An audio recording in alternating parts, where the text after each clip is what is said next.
Welcome to Mindset Revolution with Raquel. This is, I think, episode 10, if I'm keeping track correctly. And this is a really great topic. Even if you're not thinking about having your own business or even going in that direction, these are principles and some things that you can keep in mind, especially if you want to get promoted or really expand some of your responsibilities to, of course, right? The more you're responsible for, the more you make. Some of these things are going to really assist you.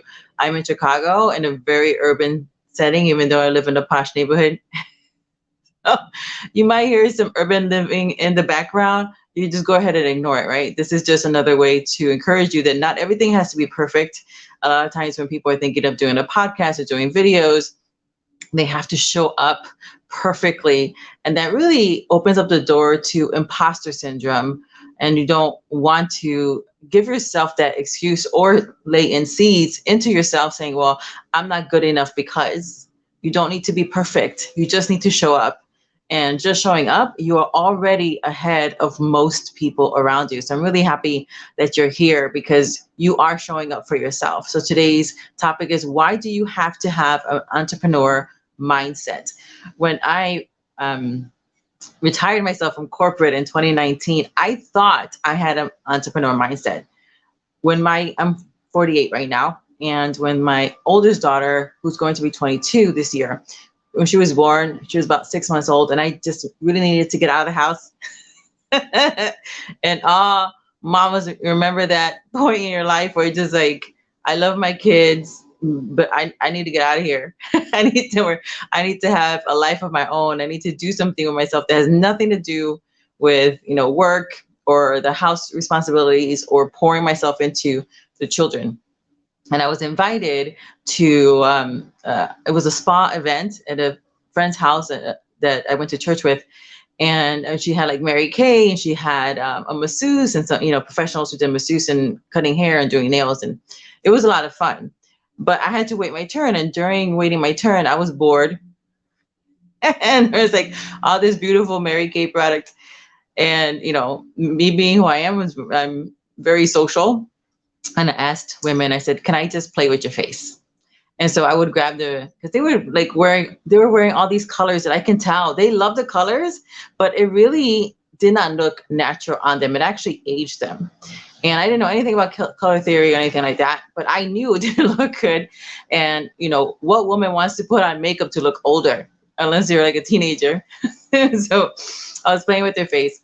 And afterwards, my friend Helen says, Raquel, do you know that everybody when you were playing with their face and just having fun, everybody bought everything you put on their face? You would have made $300 tonight. And I was like, what? And that was really my introduction to this entrepreneur lifestyle. Now, I've seen other people, do businesses like brick and mortar, but never anything like MLM. And there's nothing wrong with MLM. You just have to find the right thing that you love. And that really put me on the path to entrepreneurship, because I was like, are you kidding me? I could have made $300. That was easy. I was just having fun. One of my coaches, her name was Rita. And one of the things that she says is, the more fun you have, the more money you will make. And that was so true for me over 20 years ago. And so that was my introduction to being an entrepreneur. But I didn't really have the mindset. I mean, I just knew that I was having fun and I was making money. And I made her money, not me, because I wasn't a rep yet. And so that was my introduction. And even though I ended up getting a lot of great training, I ended up learning a lot of wonderful skill sets, that's one of the reasons I still recommend getting into an MLM if you're not sure, a good one where you can have community and support and have really good leaders, because I was able to craft those gifts and allow those gifts and talents that were already in me to come out. And so because of that, I was able to learn how to communicate, how to read body language, how to really present things to people that I thought was really the best solution for them in a way that they were able to receive what I had to say. And so that was like my introduction to this entrepreneurial lifestyle. I did that for a while, and then I never really wanted to, kind of go up in the company, but she wanted the car, which was I can't remember what it was. I remember it was red and was really pretty. And I said, what do you need to get the car? And she's like, you need to be a red jacket, which think about it like a supervisor, and you had to like people beneath you and have a certain amount of, sales. And I was like, oh, I can do that. And sure enough, I did, and encouraged other ones to do the same. And within the 4 months for her qualification, she got the car. She really needed a car, and I didn't need one, but I was just like, this will be fun, a fun challenge. And so I met that challenge really not for me, but because of support for her. And I really loved it. But then I built up my business. It was kind of on autopilot. I just really wanted to make a couple $100 extra a month, and I had built it so fast that I was making over $500 a month on autopilot. I didn't have to do anything, but send the latest and greatest to my client base. And I did that until I got really sick. And then it turned out I wasn't sick. I was pregnant. But I got so sick with my second child that I just had to give my business away because I couldn't serve my clients anymore. And so I'm telling you that because sometimes we get really excited about something and we were like, oh, I really want to do this. I remember Danny Johnson saying, she said, the worst thing about success is a little bit. And that's exactly what happened to me. I had a little bit of success right off the bat. When I started doing Mary Kay, I quickly built up a client base that was faithful for a couple of years. I didn't have to do anything. And that's exactly what I did. I did nothing but get the product, chat with them. I was connected with them. I would wrap everything up really beautiful. I would send it to them. And so when they received it, it looked like a Christmas gift. So they loved receiving from me because I really took care of them. And I always made sure that if I found something that was really beneficial for them, I would send them samples. I would let them try it out for a while. We had that trust. I had that trust factor with them. They had it with me. And so it was a really great business on autopilot. But I thought I was an entrepreneur and I wasn't, because I didn't really have the mindset, which we'll get into a little bit. I just want to give you some stories because I think that as I'm telling these stories of the things that happened to me, you will see yourself in them.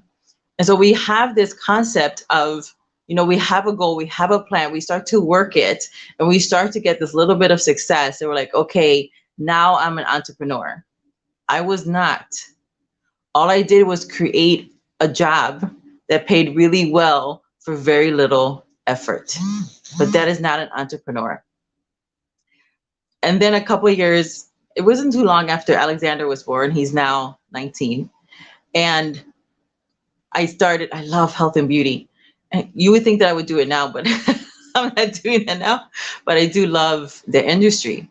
And so I started doing Avon. And once again, I was working a full-time job. Once again, I built up a client base and was making easily, without having any recruits or anything like that, about $500 profit every single month on autopilot. I had so many clients. I worked in a really big company. And so it really allowed me to just serve them. And I didn't even want to serve anybody else because I had so many people come to me. And I just took advantage of everything that Avon provided for me. They had really beautiful bags and tissue paper and everything to make it look really, really amazing. And that's the thing, right? What sets you apart? Now, I was able to glean that piece right there. And that's really your secret sauce for anything, whether you have this entrepreneur mindset. And what is that, right? You want to be able to run it yourself, to be able to create something that is going to pay you the value of work. There is a verse that says that the labor is worth his or her pay. And so I wanted to be able to set something up that will allow me to easily make extra money, because I had 2 kids at that point. My first husband was already had to come home. His body was injured from his work. And so we had already agreed before we got married that if we had children, one of us would come home. He was injured, and so it just made sense for him to come home first. We had some other plans, but those didn't work out. That's a discussion for another day. So here I am again, getting drawn into beauty. Again, using those same skill sets that started Mary Kay, that put me on autopilot. I used them with Avon, And because, Avon is great, you have, new products, new brochures every 2 weeks. People loved getting things from me that people will order either once a month or the twice a month when I got the new books. But then I ended up leaving that job and had to give my clients away because it was just too much to haul all that product every 2 weeks to all those people. And so I ended up just giving that business away. Why? Because I did not have an entrepreneur mindset. Part of it, yes, is passion, is vision, it's creating goals and smashing them, which I did. But what I failed to do was really create a system in place to make things easier or to operate whether I'm there or not. And that's one of the things that, I'm not always the sharpest tool in the shed. And I did that a few more times with other products. And then in 2019, I was working and I was pretty much on the top of my game. I was getting paid very well. I was honored by the powers that be. And I just felt like it was time for me to retire from corporate. And I said, okay, well, you've got mail, Jesus. If I'm going to retire, I need this business to make a certain amount of money by this date when I'm feeling like I'm supposed to retire and be all into this other avenue, which is what I'm doing full time now. And it was just like God said, bet.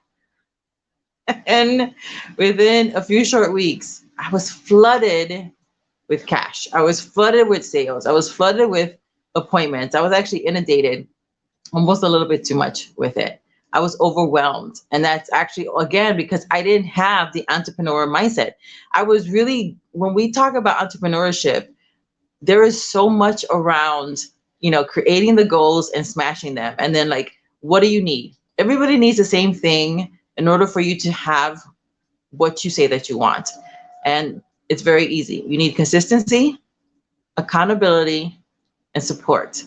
And so I had those three things. However, what I didn't have was the right mindset, which is I need to treat this as a business. I need to market correctly. I need to hone my copywriting skills. I need to hone my marketing skills online, not just offline. I needed to create systems so that I can leverage my time versus doing a lot of the things myself. And that's why I ended up burning out a lot over and over and over again. Or when I built up a business and I left the place where I was working, I had to give my business away because those elements were not in place. So here I am in 2019 and I retired myself from corporate. I had a business partner that really assisted during that time that ended up 6 months later, which I won't get into, except to say there was a fallout. It was a lot of betrayal. And it took me a long time to get over that. Now, had I set up my business correctly, that experience wouldn't have devastated my business and my psyche. But because, again, I did not set it up correctly, having the right strategies in place, having the right systems in place that will allow me to continue even in a pitfall and a betrayal and things going wrong, it wouldn't have taken me so long to snap out of it. I was so wounded over the betrayal that it took obviously longer than it needed to, but it was almost 2 years later. And now things are starting to flow in the way it was before I retired. That's how devastating it was. And then other things started happening. 2020 happened. My children's father passed away in the hospital. It was just terrible. He was in the hospital for months by himself because of the fungolitis. And he didn't have it, but because of it, we couldn't see him. And so he ended up passing away in the hospital, in the place that he hated most of all, without his kids around. And the sidebar is that I want to encourage you to follow your instincts, no matter how small it is. The night before, the night before he died, I just felt like call him and let him know that he is loved. So I call him up, and he couldn't even speak. And the nurse was holding the phone, and I said, well, we're just calling to let you know that we love you, that we're praying for you, want the best for you. I had the kid say something to him, and then the nurse indicated that he was listening and that he heard everything. Most people don't get that and didn't during the fungulitis to say goodbye to those that they lost because of that, or because they were trapped in an institution that didn't allow people who love them to come visit them. That is another thing that you need to adhere to having this entrepreneur mindset, is that you don't know the seeds that need to be planted. And these ideas that come up in you, they're your seeds for your destiny. They're the seeds for the next step. And we need to, that's one of the things that really allowed me to develop during those 20 years between when Angela was born and when I retired myself in 2019, was that in the experience of MLMs and other things that I was doing, I was learning to trust my instinct. Now, it doesn't mean that I didn't have imposter syndrome during the time, or I didn't have stresses or things weren't coming up. They were during that time. For those who don't know my story as well, I tried to unalive myself. I say that because I'm going to repurpose this, and in some platforms you can't say the word. So I tried to unalive myself. Not like I was thinking about it. I was in the process of doing it when I was supernaturally stopped 4 different times. Like I said, I'm not always the sharpest tool in the shed. And after that 4th time, I promised God I would not take my life, no matter what. So I understand trying to make the best of it, have a goal of it, create these goals and dreams, trying to work them. And in the midst of chaos, and thankfully, everyone in my life, we're all in a better place right now. But going back to all this is, why do we need an entrepreneur mindset? I was talking to a friend of mine who is an award-winning event planner, and she's really great at helping you to create irresistible experiences. Her name is Anna Andrea. And so one of the things that I've noticed with my clients and people that I talk to also online, and her clients as well, is that people do not have the entrepreneur mindset. They just want to come up and they want to show up. They want to just create. They just want to serve. They don't want to do the other stuff. And that's why they're not growing. And that's why they're stuck. And that's why they can't scale, is because they just created another job. Yes, they're doing what they love, but they're burnt out. They're doing what they love, but they're not getting paid for it. And that's because they're not running their business like a business. And so that's part of the entrepreneur mindset. People have, what you've heard about it is not incorrect, it's incomplete. Yes, we have to show up. We have to have the goals, do the strategies to create the goals. But why? What else are you doing? What are the other strategies in place to help you to scale? What are you learning in order for you to understand that when you hire out, because you want to leverage other people's time so that you're not doing it, because as part of having, that's what makes a good manager, is understanding everybody's strengths. And that's what I did. I was able to discern everyone's strengths and their motivations to make money or to have a balanced life, whatever it was. And then I set them up for success because I gave them projects that was in their sweet spot of their gift cluster. And I also compensated them in the way that really motivated them. Not everyone is motivated by money. I had a staff of 4, and then I oversaw some international stuff. But 2 of the 4 wanted money. Don't we all, right? So I knew how to incentivize them when I spoke to them. Not that the other 2 weren't going to get money, but when I spoke to them about a project, I led with that. And this is what's going to happen when you smash this goal, and I'm going to help you, and blah, blah. And they always did, because I spoke to them in a way that really motivated them to assist me in the project and to do well, because what they wanted was money. So this is another thing about having that mindset is understanding that everybody has different personality gift clusters. Not everyone is motivated by money. My other two, they were motivated highly by work balance. They were there are people who love spending a lot of time with their family and friends, and having time off or flex time to work from home was really, really important to them. And because I was able to cultivate a relationship with them and recognize that that's how they're going to do really, really well, although they also got the money, I spoke in a way to let them know that I see their motivation, I see what they want, and I wanted to give it to them. So this is part of having the entrepreneur mindset as well, is that understanding people. And a lot of people are not doing well in business, or not getting recurring business, or not even showing up well. And then they're wondering, like, well, I know I have the goods, but then they don't want to spend time in understanding. That's what I call it, personality gift clusters. Everybody has them. If you're wondering where you should start, my favorite is DISC, DISC. And the reason is because it's very easy to spot. And obviously there's variations of those, right? Because people are all of them depending on their energy. And then when they show up in that dominant energy, or that dominant energy and that sub energy that's supporting that main energy, you know what their motivations are and how they like to be spoken to. So that's another thing. There are people who love and are good at what they do, but man, they suck at people relations. And then they're like, well, it's just because I'm an introvert. Well, I'm sorry, but I'm calling bullshit, because I know a lot of introverts, but you know what? As soon as you're like friends with them, they are extroverted with you.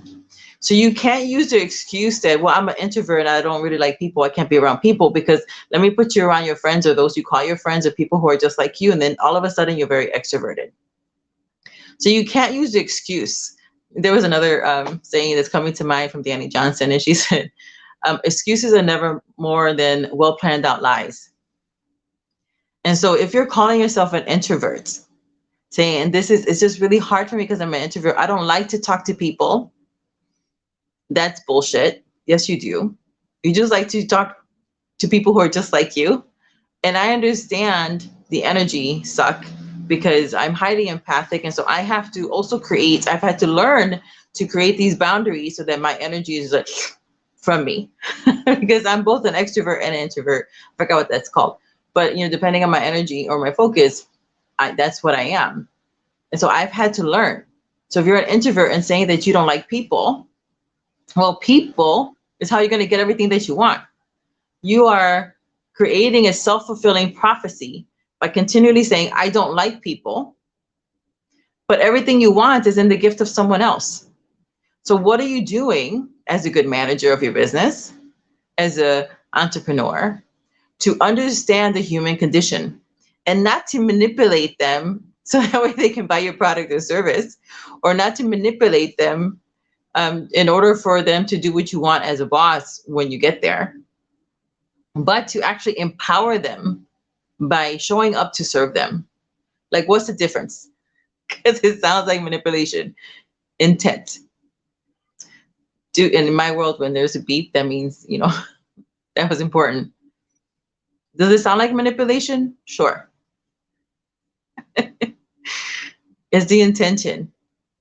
Are you learning how to connect with someone because the gift that you want is in the gift of everyone else? Are you showing up and learning how to speak to them in a way that they're going to receive you in order for you to then serve them? Or are you just doing it because you want to put your hand in their pants? Some bad dating advice. You are dating your customers and your clients.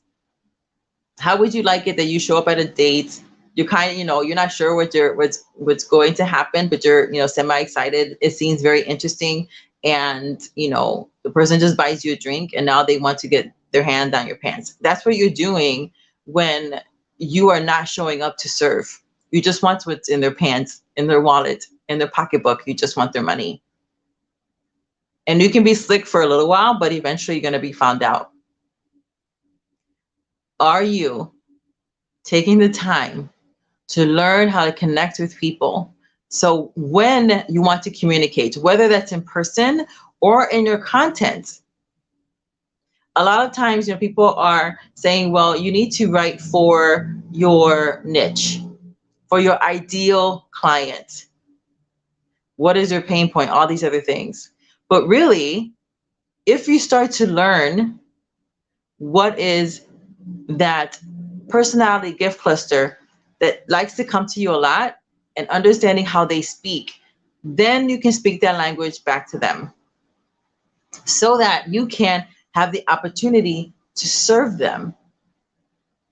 But it's all about your intention.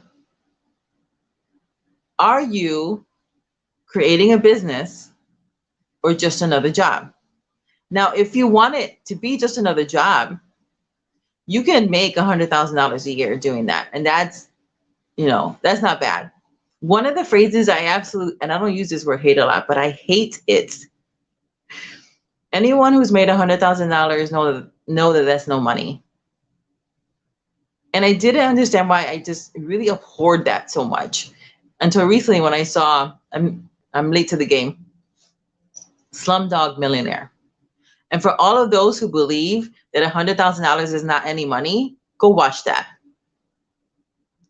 Because sometimes we say that it's God. God bless me with this. But you have actually made money your God. You would do anything to have more. Money is amoral. You can serve it or you can make it serve you. We are to be prosperous so that we can be a vehicle to dispense goods. That is the point of wealth. And if you're saying, well, if you've made $100,000 and you've had it, that there's no money, try speaking to people who are living still like that. That is poverty. Even people in the United States who are on the poverty line live better. And shame on us to think that, $100,000 really isn't any money. Where's your priority? That's not really a servant's heart. And then you are moving into the hustle mentality and the culture, burning yourself out, burning your family and kids, not spending enough time with them, and then saying, well, I'm doing it for them. Are you? Or are you doing it for you? For your ego, for your wounds? I don't script this stuff. It just comes out. Somebody needs to know that. And that's part of having the entrepreneur mindset. I love cultures. I know it's an Asian culture. I want to say it's Japanese. I could be wrong. But they have like 100-year plan. Now that's some amazing entrepreneur mindset. What is the plan after you're gone? Can you hand off that business? Are you grooming your children to be successful, to come into the business or to have their own? It is not enough to have focus. It is not enough to have goals. You need to see things in the whole picture. And going back to what I was saying with my friend Anna Andrea, we were noticing that a lot of people really do not have the right entrepreneur mindset. Yes, it's great that you want to show up and that you want to serve and that you want to serve masses.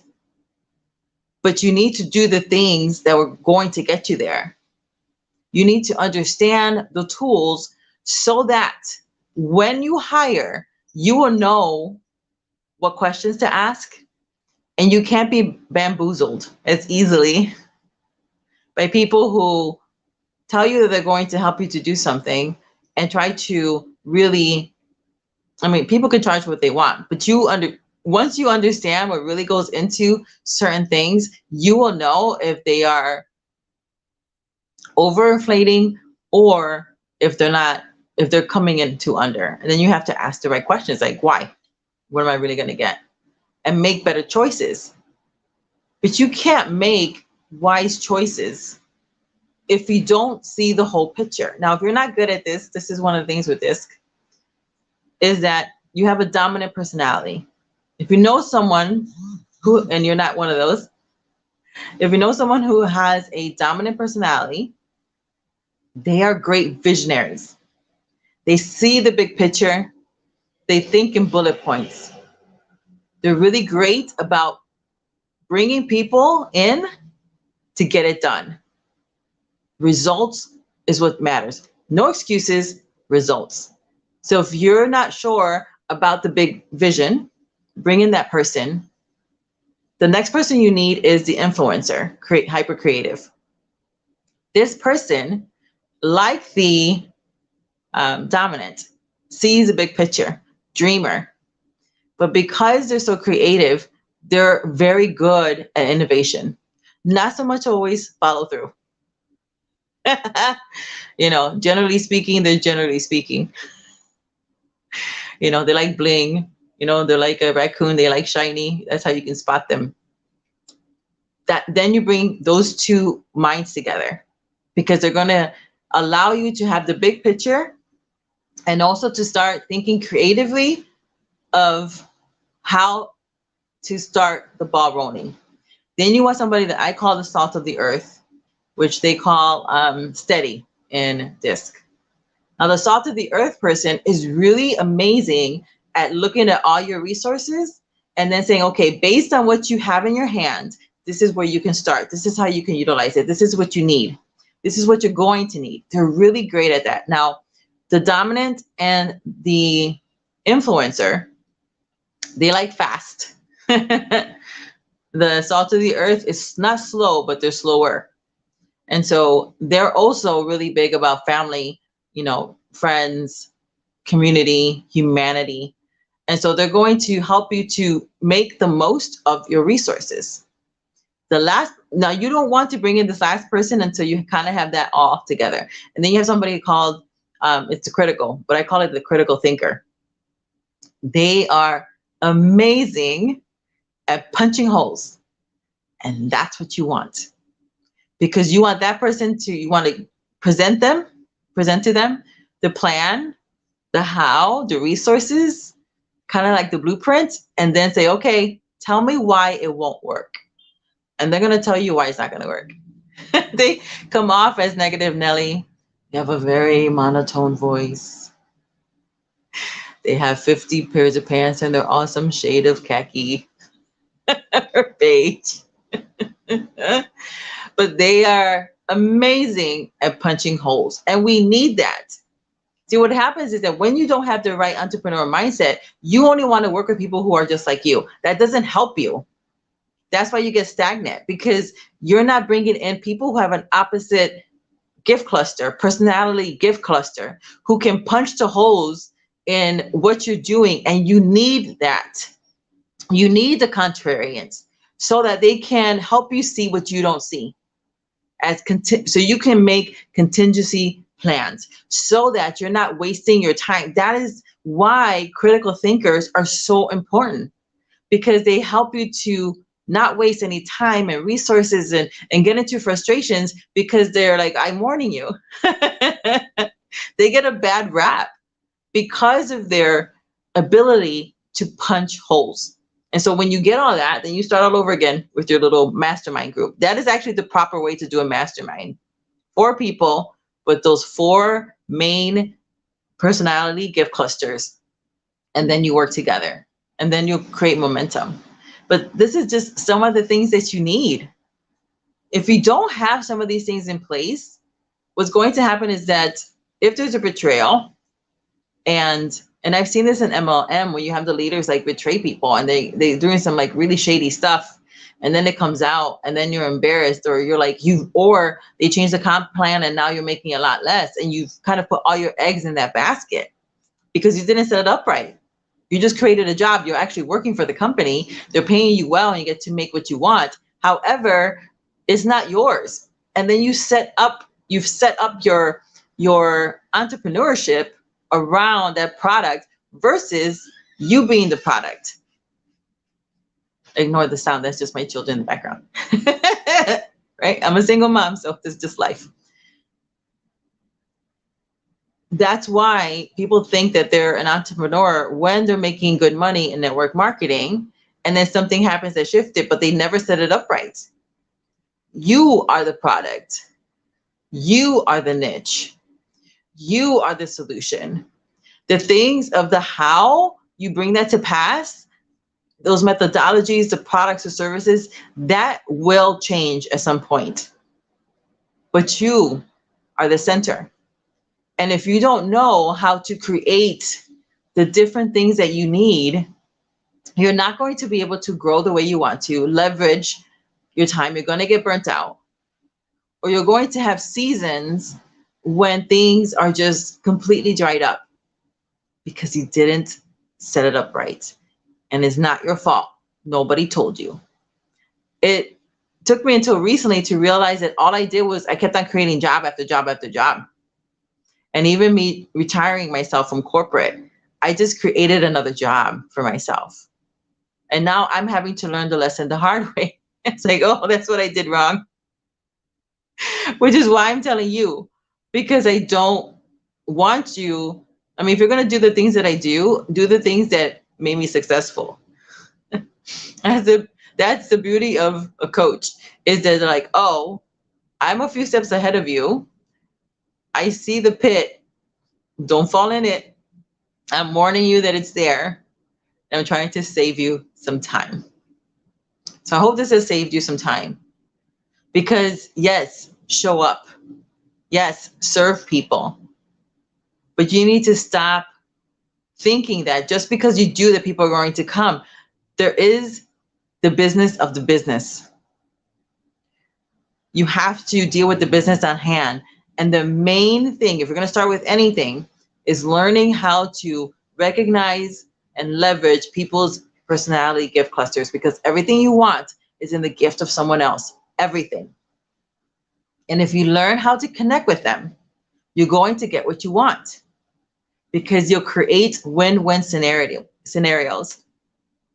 And you will become the irresistible person that they just not only have to do business with, but they want to do business with again and again. And if you're an amazing coach and their time with you has ended, they will continue to recommend you because you did what you were supposed to in their life. You showed up. You showed up in a way that they were able to receive you. You've been honing your gifts, your own gifts of how to serve. But now you have to hone the gift of creating your business correctly. It's worth it. And if, as long as you dread it, that's going to come across, and you are creating your own barriers. It's time for you to remove your own mountains by changing your mindset. You don't have to do everything, but you need to do something. And if you need help with that, I am more than happy to chat with you. We can do like a little coffee chat virtually. Let me know. And we'll set something up for like 10 minutes. I'm happy to serve you in this capacity. I want you to be successful because that is your design. You're created for success. You were created on purpose for a purpose. And a lot of times we don't end up doing it because we just don't know. I'll end with this. The good book says, wisdom is the principal thing. And with all you're getting, get understanding. There are just some things that you don't know. You don't know where to start. You don't know which way to go. You don't know, how to set up things correctly. And if you don't want to work with a coach that's going to help speed up your time, that's no excuse. There's YouTube University, there's TikTok. There's a lot of free information out there, and you just have to discern what's right for you. Because there's a lot of good information out there, but it's either incomplete, or it's good information, or it's a good tactic, but it's not good for you. And so you have to understand yourself and your business. Your business is an entity.